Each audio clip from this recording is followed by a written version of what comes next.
waiting for the perfect moment. Sabi ni Richard Branson, pag meron siyang idea, automatic ginagawa na niya agad. Wala na siyang isip-isip ginagawa niya. Sabi ng Nike, just do it.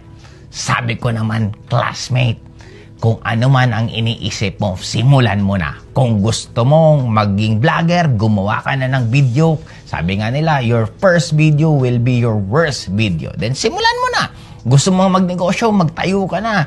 Wala kang pera, basta simulan mo lang. Mag-isip ka lang kung anong pwede mong ibenta. Ibenta mo yung mga gamit mong luma. Katukin mo yung mga kapitbahay mo. Baka may mga sobra kayong gamit dyan na hindi nyo na alam kung anong gagawin nyo. Nakatambak lang naman akin na ibibenta ko. O hati tayo ng pagbibentahan ko. In short, classmate, gawin mo, gusto mong maging singer, kumanta ka muna araw-araw. Simulan mo lang dyan. Kanta ka lang araw-araw. Kanta ka lang araw-araw.